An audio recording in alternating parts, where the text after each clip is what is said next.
6 लड़कों ने एक लड़की से बारी बारी बनाए संबंध और उसको रखा एक जंगल में, और फिर उसके बाद उस लड़की को छोड़ने की जो उनकी शर्त थी, उस शर्त को देखकर पुलिस भी हैरान हो जाती है। आखिर ऐसा क्या हुआ था, इस घटना की पूरी सच्चाई जानने के लिए आप हमारे वीडियो को अंत तक जरूर देखिएगा। नमस्कार, मैं हूं सुदेश कुमार और तिरछी बात चैनल में आपका स्वागत है। दोस्तों, यह घटना है झारखंड के रांची की। झारखंड के रांची में एक प्रीति नाम की लड़की रहा करती है, जिसकी उम्र है 29 साल। प्रीति नाम जो है यह बदला हुआ नाम है। दोस्तों, वह अपने पति के साथ अपने सास ससुर के घर में आराम से रहा करती है, कोई दिक्कत नहीं होती है। लेकिन जैसा कि आपको पता है, पति पत्नी के बीच में कई बार झगड़े हो जाया करते हैं, छोटी मोटी कहासुनी हो जाया करती है। इसी तरह से प्रीति की भी उसके पति के साथ थोड़ी सी कहासुनी हो जाती है किसी बात को लेकर के। उसके बाद दोस्तों, प्रीति अपने पति से झगड़ा करके और फिर अपनी ननद के घर पहुंच जाती है और वहां जाकर कहती है कि दीदी, तुम्हारा भाई मुझे बहुत परेशान कर रहा है। उसकी जो ननद होती है वो कह देती है कि ठीक है, मैं अपने भाई को समझा दूंगी, तू चिंता मत कर, तू गुस्सा मत हो, क्योंकि हर घर में ऐसा छोटा मोटा कलेश तो हो ही जाता है। दोस्तों, उसके बाद वह जो उसकी ननद होती है वह अपने भाई के पास फोन करती है और उससे कहती है कि तू भाभी को इतना परेशान क्यों कर रहा है, यह मेरे पास आकर रो रही है। दोस्तों, उसके बाद उसका भाई मान जाता है कि बहन, उसको भेज दो, कोई दिक्कत नहीं है, मुझसे गलती हो गई। अब दोस्तों, प्रीति की जो ननद होती है वह अपने पड़ोस में से एक लड़के को बुला कर लाती है और उस लड़के से कहती है कि मेरी भाभी को उसके गांव तक छोड़ कर आ जा। थोड़ी दूर गांव था। दोस्तों, उस पड़ोसी लड़के का नाम होता है अविनाश। अब अविनाश प्रीति को अपने साथ ले जाने लगता है। दोस्तों, रास्ते में सुनसान इलाका पड़ता है, वहां पर थोड़ा बहुत जंगल भी था। अब अविनाश की नीयत डिग जाती है और वह प्रीति के साथ छेड़खानी करने लगता है रास्ते के अंदर। प्रीति मना करती है कि तू कर क्या रहा है भाई, मुझे मेरे घर छोड़ कर आ जा, या फिर तू यहीं से वापस चले जा, मैं अकेली चली जाऊंगी। मतलब दोस्तों, जो रक्षक उसके लिए भेजा था वही भक्षक वहां पर बन रहा था। अब क्या होता है दोस्तों, अविनाश प्रीति को घसीट करके जंगलों में ले जाता है और उसके साथ वो जाति करता जो उसको नहीं करनी चाहिए थी। उसके कपड़ों को फाड़ देता है और उसके साथ रेप करता है। रेप करने के बाद प्रीति कहती है कि अब तो मुझे यहां से जाने दो, लेकिन जो अविनाश होता है वह फिर भी उसे नहीं जाने देता है। वह फिर अपने 5 दोस्तों के पास फोन करता है और उनसे कहता है कि तुम भी यहां पर आ जाओ और मजे लूट लो। दोस्तों, उन दोस्तों के नाम होते हैं अमित, जिसकी उम्र होती है 23 साल, सुजीत, जिसकी उम्र 18 साल, और श्रवण, जिसकी उम्र 18 साल, राजेश, जिसकी उम्र 27 साल, और एक होता है रवि, जिसकी उम्र होती है 18 साल।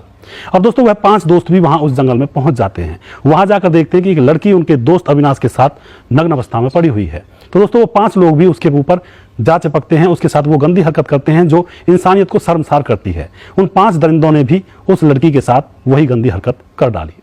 दोस्तों, उसके बाद प्रीति कहती है कि मुझे छोड़ दो, मुझे जाने दो, मुझे अपने घर जाना है, मेरा पति इंतजार कर रहा होगा और लोग इंतजार कर रहे होंगे। लेकिन दोस्तों, उसके बाद वह 5 और 6, एक अविनाश होता है, 5 उसके दोस्त होते हैं।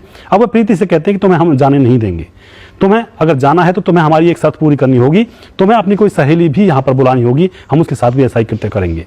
दोस्तों, प्रीति एकदम से चिल्ला कर पड़ती है और कहती है कि मैं अपनी किसी भी सहेली को यहाँ पर नहीं बुलाऊंगी। उसके बाद वह लड़के उससे कहते हैं कि अगर तू ऐसा काम नहीं करेगी तो हम तुम्हें जान से मारकर यहीं पर जंगलों में फेंक जाएंगे।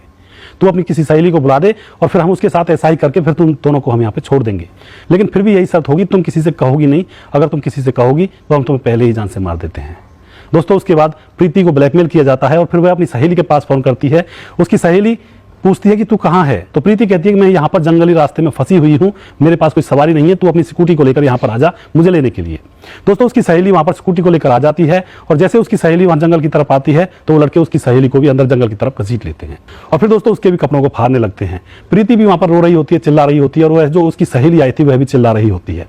अब दोस्तों, सारे दरिंदे उस प्रीति की सहेली के साथ भी वही दरिंदगी करते हैं जो प्रीति के साथ की थी, और दरिंदगी करने के बाद वह उन दोनों को वहीं पर जिंदा छोड़ करके वहां से सारे लड़के फरार हो जाते हैं। दोस्तों, अब क्या होता है, दोनों लड़कियां रोने लगती हैं और फिर दोनों लड़कियां अपने फटे हुए कपड़ों को लेकर के पुलिस थाने में पहुंचती हैं और वहां जाकर कहती हैं, साहब हमारे साथ दरिंदगी हुई है, हमारे साथ बड़ा अन्याय हुआ है, चलिए उन अपराधियों को गिरफ्तार कर लीजिए। पुलिस वाले उनको शांति से बिठाते हैं और उनकी सारी घटना सुनते हैं कि आखिर तुम्हारे साथ हुआ क्या। तो दोस्तों, वह बताती हैं कि हमारे साथ 6 लोगों ने बलात्कार किया है और उनकी शर्त ये थी कि अगर मैं सहेली को बुलाती हूँ अपनी को, तब मुझे जाने देते हो। दोस्तों, यह शर्त सुन करके पुलिस भी हैरान हो जाती है और फिर दबिश देती है उन लड़कों को पकड़ने के लिए। उन लड़कों में से 5 लड़कों को पकड़ लिया जाता है और उनमें से एक रवि नाम का जो लड़का है, जिसकी उम्र 18 साल है, वह अभी फरार चल रहा है, उसको भी पुलिस जल्दी ही गिरफ्तार कर लेगी। दोस्तों, उन लड़कों के ऊपर केस दर्ज किया जाएगा, उनको जेल भेजा जाएगा, उनको सजा मिलेगी। तो आप यहाँ पे क्या कहना चाहोगे? जिस लड़के के ऊपर विश्वास करके प्रीति की ननद ने प्रीति को उसके साथ भेजा था, उसी लड़के ने रक्षक था जो उस लड़की का रक्षक ना होकर के वह भक्षक बन गया। आप क्या कहना चाहोगे? किसी के ऊपर क्या विश्वास करना आप गलत है? आज के ज़माने में किसी पड़ोसी पर भी विश्वास नहीं कर सकते, या फिर कुछ और जो भी कुछ आप कहना चाहते हो कमेंट बॉक्स में राय लिख सकते हैं। और उस लड़के के बारे में कहना चाहता हूँ, अविनाश के बारे में, जिसने एक विश्वास को ठोकर मारी और अपने सारे दोस्तों को वहाँ पर बुलाया और फिर उस लड़की के साथ इस तरह का कृत्य करवा दिया। तो दोस्तों, आप उन लड़कों के बारे में भी क्या कहना चाहते हो? क्या इस तरह से अगर कोई मौका मिलता है तो क्या लड़कों को इस तरह से फिसल जाना चाहिए? या फिर किसी की बहू बेटी को इस तरह से अकेला देखकर उसके साथ ऐसी गंदी हरकत करनी चाहिए? बिल्कुल नहीं चाहिए, बिल्कुल नहीं करनी चाहिए, कतई नहीं करनी चाहिए। दोस्तों ऐसा अगर हम करते हैं तो हम समाज के अंदर नहीं रह रहे हैं, हम तो फिर वही बात है कि जंगल के अंदर रह रहे हैं। जैसे किसी को मौका मिला वैसे ही अपना यहाँ पे काम कर डाला। ऐसा नहीं होना चाहिए। समाज भी कोई चीज़ होती है, किसी दूसरे की इज्जत भी, रिस्पेक्ट भी कोई चीज़ होती है। दोस्तों अगर आपको हमारे ये प्रोग्राम अच्छे लगते हैं तो इनको शेयर जरूर कर दिया करें, हम आपके बहुत बहुत आभारी रहेंगे।